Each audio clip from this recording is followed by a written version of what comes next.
রব্বুল আলামিন পুরুষ এবং মহিলা উভয়ের মাঝখানে একটা পার্টিশন দিয়েছেন, ইসলামী বিধি নিষেধের এক বিশাল পার্টিশন, যেই পার্টিশনের নাম হলো পর্দা। পর্দা মানব জীবনে পুরুষ ও মহিলা উভয়ের ভারসাম্যতা রক্ষার জন্য খুবই জরুরি এবং খুবই একটা আল্লাহর পক্ষ থেকে বড় নেয়ামত। পর্দা আমি এবং একজন মহিলার মাঝে, আমরা এবং আমাদের মহিলাদের মাঝে ভারসাম্যতা রক্ষার্থে সুন্দর সমাজ গঠনে এবং সুন্দর রাষ্ট্র গঠনে অনস্বীকার্য একটি ফলপ্রসূ চিন্তা, অনস্বীকার্য একটি ফলপ্রসূ ধারা হলো ইসলামের পর্দা। যেই ব্যক্তি এই পর্দার বিধানকে লঙ্ঘন করেছে, সমাজ বেহায়াপনা ও বেলাল্লাপনার মাধ্যমে, তার ওই কাজের মাধ্যমে আরও যা আছে সব কিছুর মাধ্যমে নোংরা হয়েছে। এই পর্দার বিধান যখনই লঙ্ঘিত হয়েছে, এই পর্দাকে যখনই হালকাভাবে নেওয়া হয়েছে, তখনই একজন পুরুষের মাঝে আর একজন ধামড়া অর্থাৎ পশুর মধ্যে যে নর, তার মধ্যে আর কোনো পার্থক্য থাকেনি। এই পর্দার বিধান যখনই লঙ্ঘন হয়েছে, তখনই একজন নারীর মাঝে আর একজন পশু নারীর মাঝে কোনো পার্থক্য থাকেনি। পার্থক্য না থাকার দরুন সমাজের মধ্যে বিশৃঙ্খলা, অন্যায়, অবিচার এবং যত ধরনের বেহায়াপনা এবং বেলাল্লাপনার সৃষ্টি হয়েছে। আমি বাবা হয়েও ছেলেকে বাধা দিতে পারিনি, আমি সমাজকর্তা হয়েও আমার সমাজকে সুষ্ঠু রাখতে পারিনি। মূল সমস্যা কোথায়? মূল সমস্যা হলো ইসলাম আমাকে যেই ভারসাম্যপূর্ণ একটি বিধান দিয়েছেন, নারীর জন্য এবং পুরুষের জন্য উভয়কে পর্দার বিধানে আলিঙ্গন করেছেন, আবৃত করেছেন। সেই পর্দার বিধান যখন আমি লঙ্ঘন করেছি, ওই চাদর থেকে যখনই বের হয়েছি, তখন আমাকে সমাজ সেবক, আমার আব্বা, আমার আত্মীয় কেউ আমাকে বাঁচাতে পারবে এরকম সাধ্য কারণেই। কারণ আল্লাহ আমার অন্তরে এমন এক শক্তি দিয়েছে, যেই শক্তিটাকে শয়তান এমনভাবে প্রভাবিত করেছে, শয়তানের প্রভাবের দরুন আমি এখন লজ্জা শরমের মাথা খেয়ে ফেলেছি, আমি এখন সমাজের সব কিছুকে উপেক্ষা করে ফেলেছি, আব্বার চিন্তা মাথা থেকে ঝেড়ে ফেলেছি, আম্মার চিন্তা মাথা থেকে ঝেড়ে ফেলেছি। এখন আমি এক নরপিচাস পশুর মতো হয়ে গেছি। কারণ ওই যে পর্দার বিধানটা আমাকে টাচ করতে পারেনি, অথবা আমি ইসলামের পর্দার বিধানকে লঙ্ঘন করেছি বারবার। অথচ আল্লাহ রব্বুল আলামিন কোরআনুল কারীমের মধ্যে বলে এই পর্দার বিধান আমি তোমাদেরকে কেন দিয়েছি? মহান রব্বুল আলামিন বলেন, যালিকুম আতহারু লিকুলুবিকুম ওয়া কুলুবিহিন্না।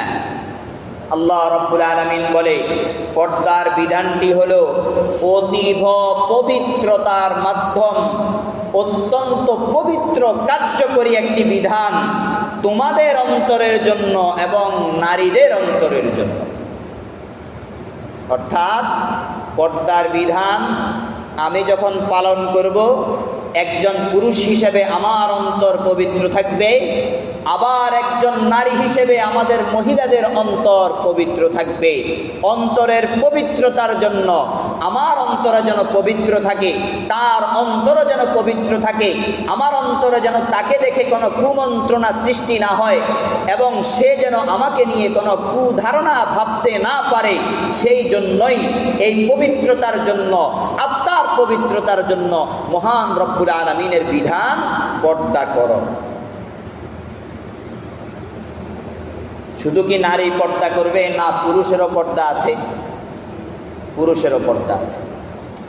নারী শুধু নিজেকে ঢাকবে না, পুরুষও নজরের হেফাজত করতে হবে, উভয়টা করতে হবে। একদিক থেকে কখনো সুফলতা আসবে না। উভয় দিক থেকে যখন ভারসাম্যতা রক্ষা হবে, একজন নারী তার যেইভাবে ইসলাম বলেছে সেইভাবে পর্দা করবে। একজন পুরুষ তাকে ইসলাম যেইভাবে বলেছে, তার জন্য যেই বিধান যেইভাবে দিয়েছে সেইভাবে পর্দা করবে। তখন ওই সমাজের মধ্যে শান্তি প্রতিষ্ঠিত হবে, বেহায়াপনা দূর হবে, বেলাল্লাপনা দূর হবে। পুরুষের অন্তর পবিত্র হবে কোরআনের ভাষায়, মহিলার অন্তর পবিত্র হবে কোরআনের ভাষায়।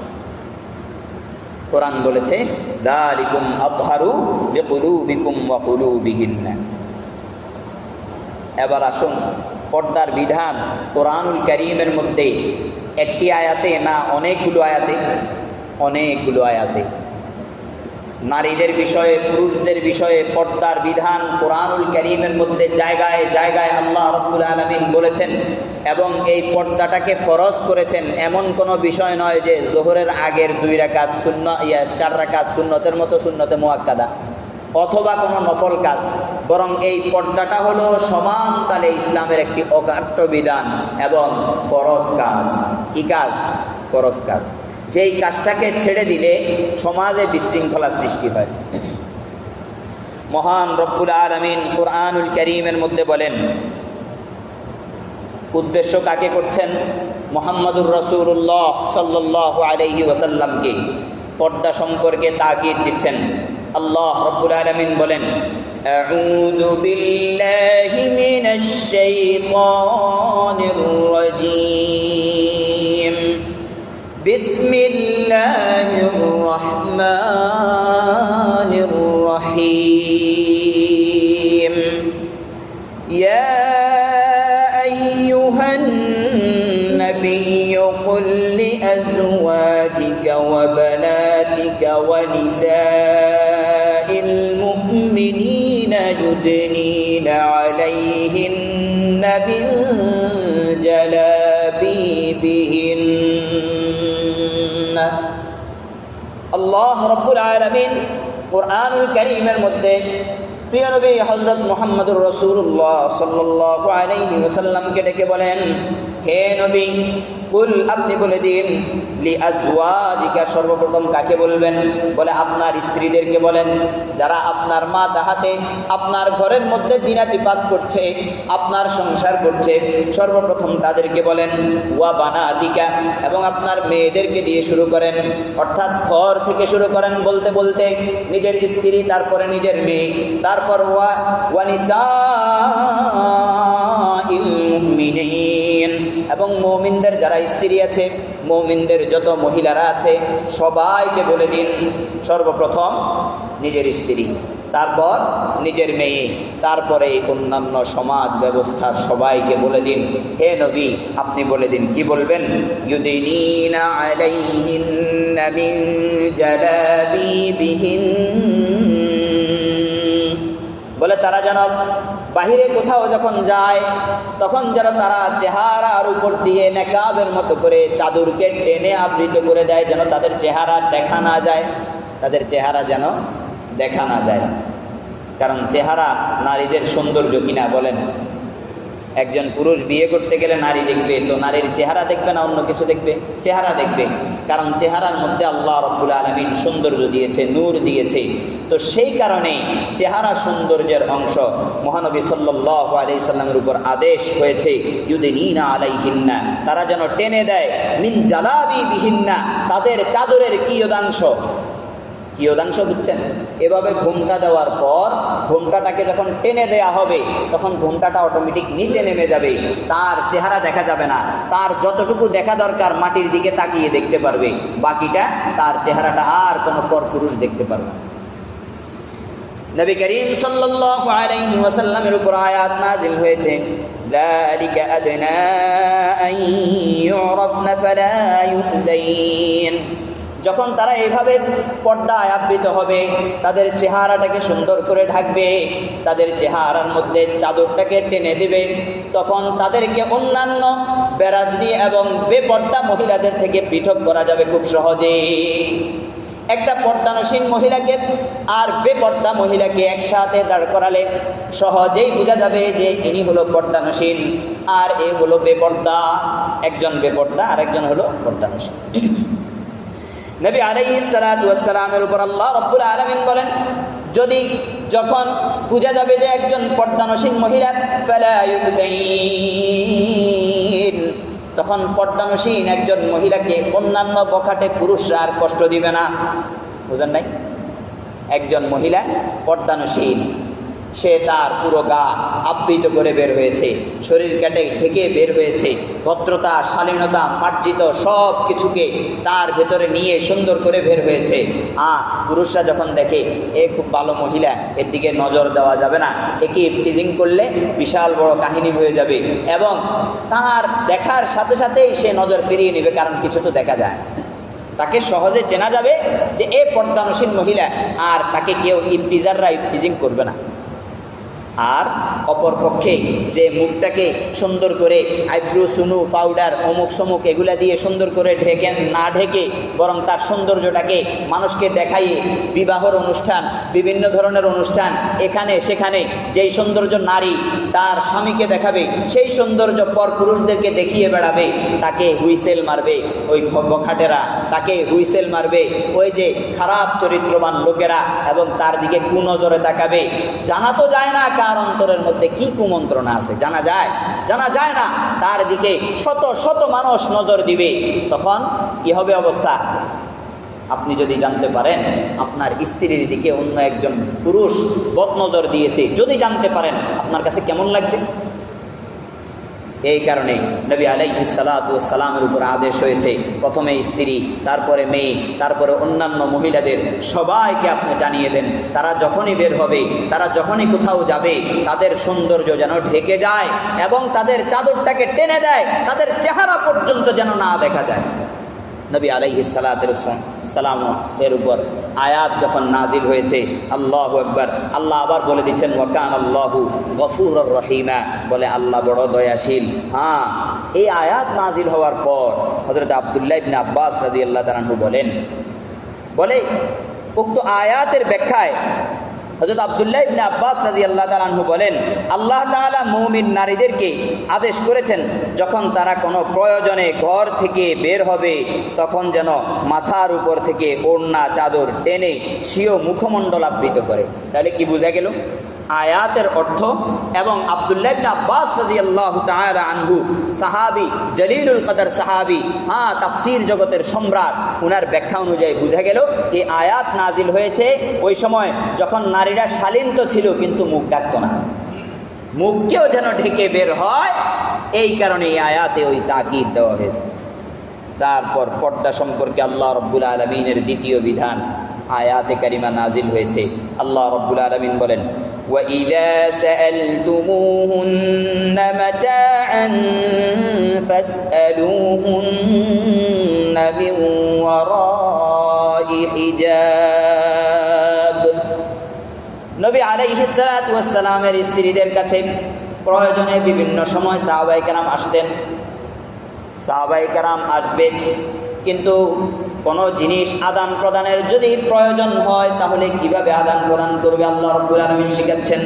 আল্লাহ রাব্বুল আলামিন বলেন, যখন তোমরা নবী পত্নী মুহাম্মদুর রাসূলুল্লাহ সাল্লাল্লাহু আলাইহি ওয়াসাল্লামের স্ত্রীদের কাছে কিছু চাইবে, সাআলতুমুহুন, যখন তোমরা তাদের থেকে কিছু চাইবে, ফাসআলুহুন্না মিন ওয়ারাই হিজাব, তখন তোমরা পর্দার আড়াল থেকে চাও, সামনাসামনি যেতে পারবে না, পর্দার আড়াল থেকে যেতে হবে, সামনাসামনি যাওয়ার কোনো অধিকার কাউকে দেওয়া হয় নাই।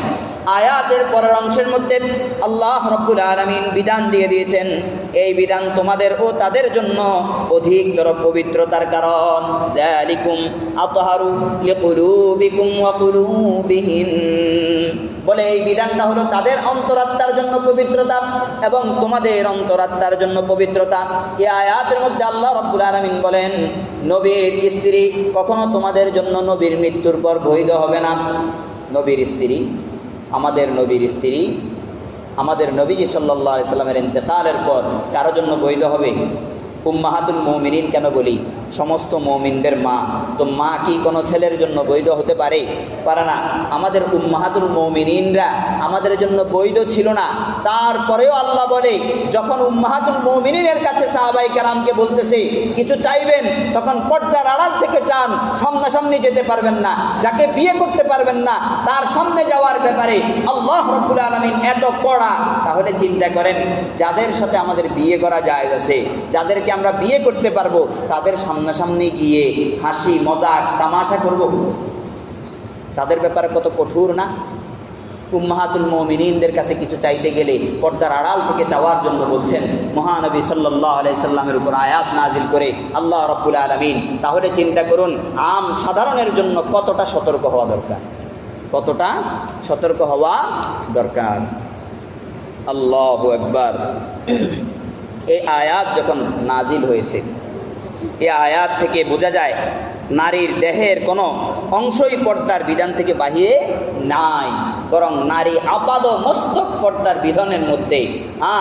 যখন নারীর কাছে কিছু চাইবেন তখনই বলা হচ্ছে পর্দার আড়াল থেকে চাও। যখন নারীর কাছে নারীকে যখন বাহিরে যেতে হচ্ছে প্রয়োজনে, তখন বলছে ইউদিনিনা আলাইহিন্না মিন জালাবিবিহিন্না, তোমার চাদরটাকে টেনে দাও, তোমার চেহারাও যেন আবৃত হয়ে যায়। তৃতীয় নম্বর আয়াত, আল্লাহ রাব্বুল আলামিন পর্দার বিধান নাজিল করেছেন। আল্লাহ বলেন ওয়াকুল লিল মুমিনাতি ইয়াগদুদনা মিন আবসারিহিন্না ওয়া ইয়াহফাযনা ফুরুজাহুন্না ওয়া লা ইউবদিনা যিনাতাহুন্না ইল্লা মা যাহারা মিনহা। নবীজি সাল্লাল্লাহু আলাইহি ওয়াসাল্লামকে আবার বলা হচ্ছে, আল্লাহ রাব্বুল আলামিন বলেন কুল লিল মুমিনাতি ইয়াগদুদনা মিন আবসারিহিন, হে নবী মুমিন নারীদেরকে বলুন তারা যেন তাদের দৃষ্টিকে সংযত রাখে এবং তাদের লজ্জাস্থানের হেফাজত করে। নারীদেরকে বলছে, মহানবী সাল্লাল্লাহু আলাইহি ওয়াসাল্লামের উপর আয়াত নাজিল হয়েছে, বলে দেন মুমিন নারীদেরকে তারা যেন নিজেদের লজ্জাস্থানের হেফাজত করে, তারা যেন নিজেদেরকে সংযত রাখে, তারা যেন নিজেদেরকে ঢেকে চুপে রাখে। নবীজি সাল্লাল্লাহু আলাইহি ওয়াসাল্লামের উপর আয়াত নাজিল হয়েছে ওয়ালা ইউবদিনা যিনাতাহুন্না ইল্লা মা যাহারা মিনহা, তারা যেন সাধারণত যা প্রকাশ থাকে তা ছাড়া নিজেদের আবরণ প্রদর্শন না করে।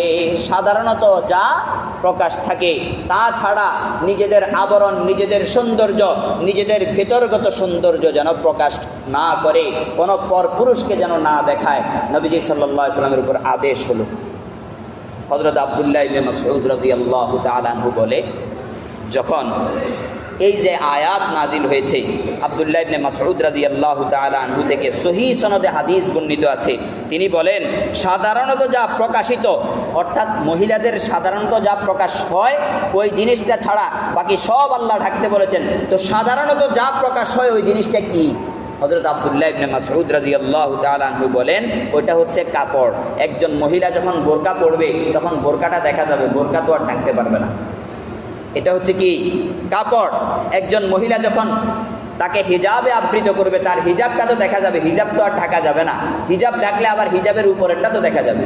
তো সেই কারণে সাধারণত যেটা ঢাকার কোনো ব্যবস্থা নেই সেটা ছাড়া বাকি সব ঢেকে ফেলতে বলেছে কে? আল্লাহ রাব্বুল আলামিন। এই আয়াত নাজিল হয়েছে তখন সাহাবায়ে কেরাম আরও সচেতন হয়ে গেছে। আল্লাহু আকবার। তারপরে দেখেন 4 নম্বর আয়াত কোরআনুল কারীমের মধ্যে পর্দা সম্পর্কে বলছেন। আল্লাহ বলেন, আল্লাহ রাব্বুল আলামিন কোরআনুল কারীমের মধ্যে বলেন ওয়ালিয়াদরিবনা বিখুমুরিহিন্না আলা জুয়ুবিহিন, নারীদের ব্যাপারে আবার বলছেন তারা যেন গ্রীবা ও বক্ষদেশ মাথার কাপড় দিয়ে আবৃত করে নেয়। তারা যেন গ্রীবা, গর্দান, বক্ষদেশ, এই গলা, এগুলো আমাদের দাড়ি আছে, গলা দেখা যায় না, নারীদের দাড়ি নেই, গলা দেখা যায়। তারা যেন এগুলোকে আবৃত করে নেয়, তারা যেন এগুলোকে কি করে, আবৃত করে নেয়। কিন্তু বড় পরিতাপের বিষয়, বিবাহ বিনীতে নিজের যেই অলঙ্করণ শাস্ত্র আছে, যেই সৌন্দর্যমণ্ডিত সুন্দর সুন্দর অলঙ্কারগুলো আছে, এগুলো দেখানোর জন্য তারা গলাকে খালি রাখে আর এখানে গলার চেইন পরে পর পুরুষকে দেখায়। যেটা দেখানো দরকার ছিল কাকে, নারী তার স্বামীকে, সেটা দেখায় কোথায়, পর পুরুষকে। এই হলো পরিতাপের বিষয়। আল্লাহ রাব্বুল আলামিন বলেন এগুলোকে ঢাকার জন্য বলেছেন। হযরত উম্মুল মুমিনিন হযরত আয়েশা রাদিয়াল্লাহু তাআলা আনহা বলেন, ইয়ারহামুল্লাহু নিসাআল মুহাজিরাতিল আউয়াল লাম্মা আনজালাল্লাহু ওয়ালইয়াদরিবনা বিখুমুরিহিন্না আলা জুয়ুবিহিন শাকাকনা মুরিতাহুন ফাখতামারনা বিহা। হযরত আয়েশা রাদিয়াল্লাহু তাআলা আনহা বলেন, বলে আল্লাহ রাব্বুল আলামিন প্রথমকার মুহাজির যারা আছে, যারা আগে আগে হিজরত করেছে, তাদের নারীদেরকে আল্লাহ রাব্বুল আলামিন বেশি বেশি রহম করুন। বলে কেন রহম করুন? বলে যখন এই আয়াত নাজিল হয়েছে, ওয়ালিয়াদরিবনা বিখুমুরিহিন্না আলা জুয়ুবিহিন, তখন মুহাজিরদের ওই নারীরা তাদের চাদরকে ছিঁড়ে নেকাবে আবৃত করে নিয়েছে, তাদের চেহারাও যাতে না দেখা যায়। সুবহানাল্লাহ। তারা কি করছে, এই আয়াত নাজিল হওয়ার পর চাদরের এক পাট ছিঁড়ে, যেই পাটটা ঝুলে থাকে দেখা যায় না, যেই পাটের মধ্যে কোনো ধরনের সমস্যা নাই, ওখান থেকে কাটছে, কেটে ওই যে আমাদের মহিলারা যে নেকাব পরে এইভাবে পর্দার মতো করে এভাবে চেহারাকেও আবৃত করছে, টেনে বেঁধে। আল্লাহু আকবার। কত সচেতন ছিল আমাদের সাহাবিয়া নারীগণ। হ্যাঁ, আল্লাহু আকবার। হযরত আয়েশা রাদিয়াল্লাহু তাআলা আনহা বলেন, বলে তাদের প্রতি আল্লাহ রহম করুন, কারণ এই আয়াত যখন নাজিল হয়েছে, এই আয়াত নাজিল হওয়ার সাথে সাথে তারা এই কাজটা করেছে। কি কাজ করেছে? তাদের চাদর কেটে চেহারাকেও আবৃত করেছে। তারপর আসেন কোরআনুল কারীমের পর্দা সম্পর্কে 5 নং বিধান।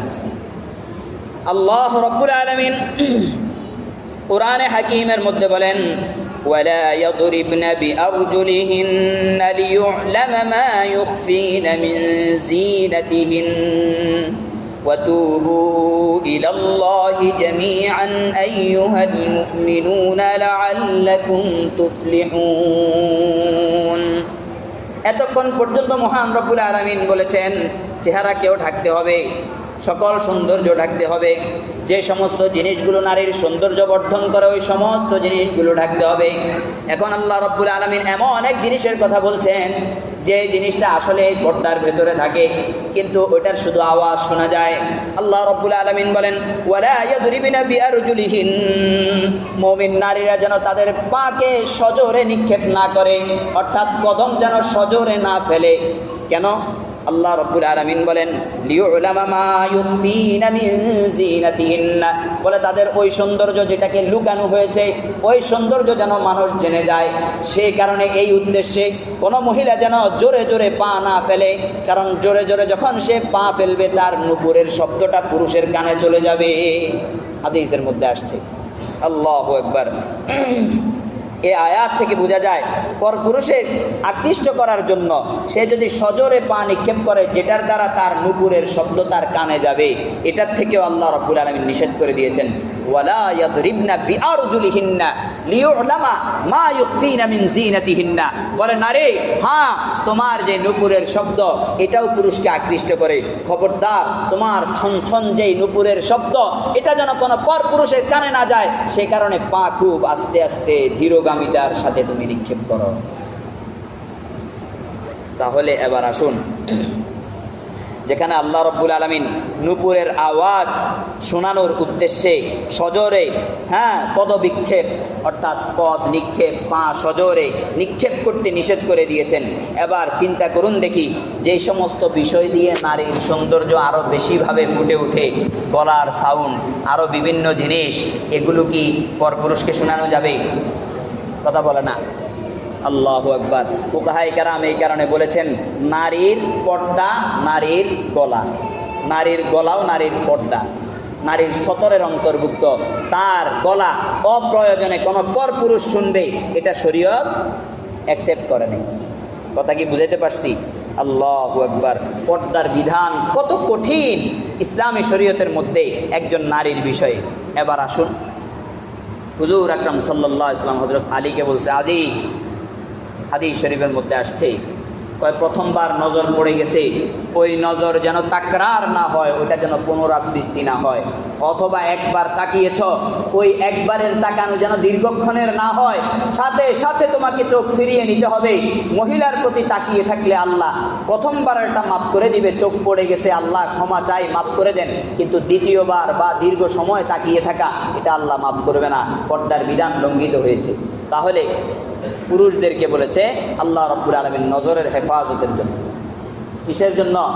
নজরের হেফাজতের জন্য বলেছে। আল্লাহু আকবার। হুজুর আকরাম সাল্লাল্লাহু আলাইহি ওয়াসাল্লাম একদা উম্মাহাতুল মুমিনিনদের মধ্যে হযরতে উম্মে সালামা রাদিয়াল্লাহু তাআলা আনহা এবং আরও একজন আম্মাজানের সাথে বসেছিলেন।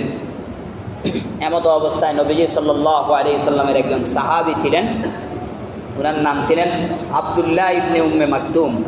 তিনি অন্ধ ছিলেন, আগের থেকেই অন্ধ, চোখে কিছুই দেখতেন না। হুজুর আকরাম সাল্লাল্লাহু আলাইহি ওয়াসাল্লামের সাহাবী হযরত আব্দুল্লাহ ইবনে উম্মে মাকতুম রাদিয়াল্লাহু তাআলা আনহু হুজুরের কাছে আসছেন কোনো একটা বিষয়ে জিজ্ঞাসাবাদের জন্য, অথবা কথা বলার জন্য, অথবা খবর নেয়ার জন্য।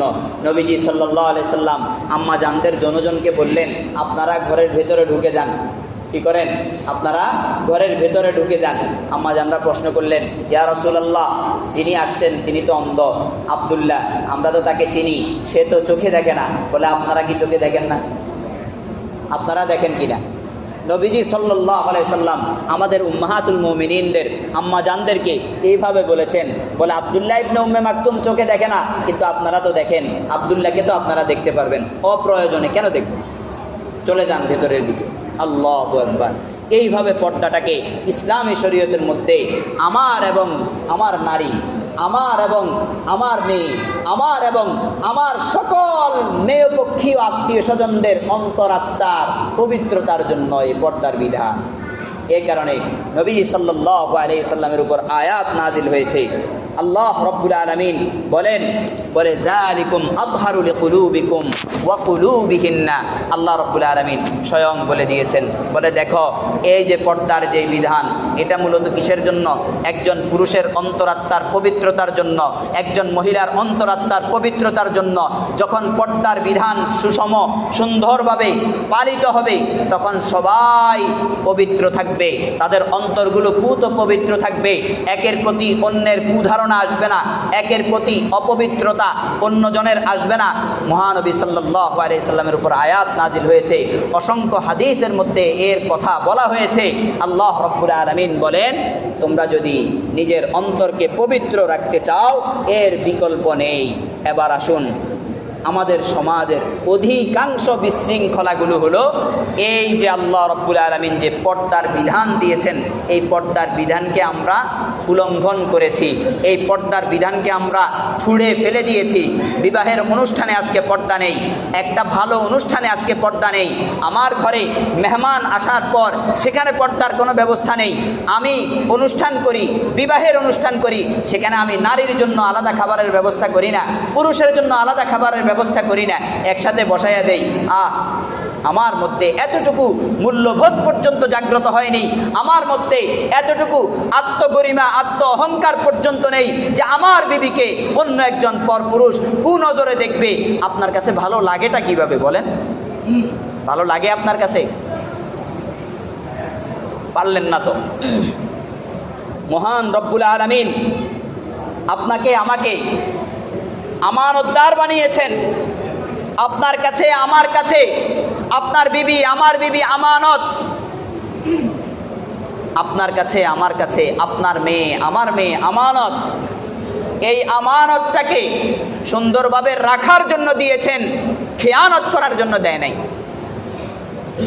নতুন বন্ধু বিয়ে করছে, তোর বউরে তো দেখলাম না, কথা বুঝে আসছে, একটু সেজে গুজে অমুক দিন আমার বন্ধুরা আসবে, একটু সাইজো সুন্দর করে ভালো ভালো জিনিস রান্না করিও। কার জন্য সাজাচ্ছেন? প্রিয় যুবক ভাইয়েরা, নতুন নতুন বিয়ে করছেন, বউ নিয়ে বন্ধু বান্ধব নিয়ে ঘুরেন, যেখানে বন্ধু বান্ধব সিঙ্গেল, আপনার বউ আপনার সাথে আছে। কোথায় পাইলেন এই সংস্কৃতি? আপনি কি জানেন আপনার সবচেয়ে কলিজার টুকরা বন্ধু আপনার বিবিকে বদনজরে দেখে এবং সে কুধারণা লালন করে? আপনি তো জানেন না। তাহলে কিসের ভিত্তিতে এত বিশ্বাস আপনার আসলো? যেখানে মহানবী সাল্লাল্লাহু আলাইহি সাল্লামকে জিজ্ঞাসা করেছেন এক সাহাবী, বলে ইয়া রাসূলুল্লাহ, স্বামী পক্ষীয় আত্মীয় স্বজন, পুরুষ আত্মীয় স্বজনদের ব্যাপারে আপনি কি বলেন? মহানবী সাল্লাল্লাহু আলাইহি সাল্লাম বলে দেখো, দেবর ভাসুর এই ধরনের যত আত্মীয় স্বজন আছে এরা হলো মওত, অর্থাৎ মৃত্যু যেমন ঘৃণিত, অর্থাৎ মৃত্যুকে যেমন ভয় পাওয়া উচিত, মৃত্যুকে যেমন মৃত্যুর জন্য প্রস্তুতি নেওয়া উচিত, এদের সাথেও এরকম সতর্ক থাকা দরকার। কথা বুঝেন নাই? এটা হলো মওত। মানুষ যেমন তার রূহ চলে গেলে সে মরে যায়, এমন এদের সাথে বেশি ঘুলমিল খাওয়া, বাসুরের সাথে বেশি দেখা করা, দেবরের সাথে বেশি দেখা করা, খাবারের নাম দিয়ে, অমুকের নাম দিয়ে খুশ গল্প করা, এগুলো মৃত্যুর সদৃশ্য দিয়েছেন মহানবী সাল্লাল্লাহু আলাইহি সাল্লাম। আল্লাহু আকবার। এবার চিন্তা করুন আমাদের সমাজের অবস্থাটা কি? একজন মহিলা ভালো পরিবার থেকে উঠে আসছে, সে এসে বলতেছে স্বামীকে, বলে আপনার ভাইয়ের সাথে তো আমার দেখা দেওয়া জায়েজ নাই, আমি দিতে চাই না। কয় হ্যাঁ, কই থেকে আসছস তুই? সুফি সাহেব মানুষ, এত বেশি দিন বুঝস? এত বেশি দিন বুঝস? কে বলতেছে? তার স্বামী, যার কাছে সে আমানত হিসেবে এসেছে, যেই স্বামী তাকে রক্ষা করার জন্য প্রথম দিন আলহামদুলিল্লাহ কবুল বলেছে, সে স্বামী তাকে এখন ভৎসনা করছে, তাকে নিন্দিত করছে, বলে তুই এখানে সুফিগিরি দেখানোর কোনো প্রয়োজন নেই, আমার ভাইয়ের সাথেও দেখা দিতে হবে, আমার বন্ধুমার সাথেও দেখা দিতে হবে, আমার বন্ধুমার সাথেও কি করতে হবে? দেখা দিতে হবে। এই হলো আমাদের অবস্থা, এই হলো আমাদের টেন্ডেন্সি। বাইকের পেছনে বউ নিয়ে ঘুরতেছি, মুখে কোনো আবরণ নেই, মুখের মধ্যে কোনো পর্দা নেই। যেখানে মুহাজির, আল্লাহু আকবার, মুহাজির সাহাবাই কেরামের বিবিদের কথা এসেছে, যখন আয়াত নাজিল হয়েছে তারা তাদের চাদর কেটে মুখ আবৃত করেছেন। মুখের মধ্যে দুনিয়ার সব কিছু কারুকার্য সব সুন্দর করে দিয়ে বের হই। হ্যাঁ, আপনার স্বামী তো প্রথম নজরে আপনাকে দেখছে, আর দ্বিতীয়বার তো সে দেখতেছেই না। ওই আপনার স্বামী, হ্যাঁ, আপনাকে নিজের সাথে নিয়ে ঘুরতেছে, আপনাকে দেখতেছে পর পুরুষ, আর আপনার স্বামী দেখতেছে পর নারী। এই হলো সমাজের অবস্থা, এটা হলো সমাজের অবস্থা। পুরুষ নারীকে পর্দা করাচ্ছে না, ওই নারীর মধ্যে নজর দিচ্ছে কে? পরপুরুষ। আর ওই সাথের পুরুষটা পরনারীর দিকে আকৃষ্ট হয়ে তাকিয়ে আছে। এই হলো সমাজ। কোথায় আছি আমরা? আমার নারীর হেফাজত যদি আমি না করতে পারি, যেই মহিলাটাকে আমার ঘরে এনেছি আমানত হিসেবে, তাকে যদি পর্দা পুশিদা না দিতে পারি, আপনার বিবাহের দরকার নাই, অপেক্ষা করেন, পর্দা পুশিদার ব্যবস্থা করেন, তারপর একজন মহিলাকে পরিপূর্ণভাবে পর্দা দিতে পারলে আনেন।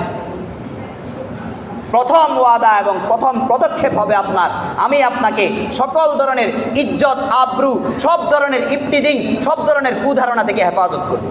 এটা হলো মহিলার জন্য তাহলে নিরাপদ একটা ঠিকানা হবে স্বামীর ঘর। ও ভাই, চিন্তা করেছেন মিষ্টির দোকানে মিষ্টিগুলো কোথায় থাকে? বলেন না কেন? গ্লাসের ভেতরে থাকে না? গ্লাসের ভেতরে থাকে কিনা? যে জায়গায় খোলা মিষ্টি বিতরণ করা হয় অথবা খোলা মিষ্টি রাখা হয়, ওই জায়গায় মাছি আসে না? আসে না? বলেন, আসে। মহিলারা ভাবতে পারে আল্লাহ রাব্বুল আলামিন আমাদের জন্য বিধান এত কঠিন করলো কেন?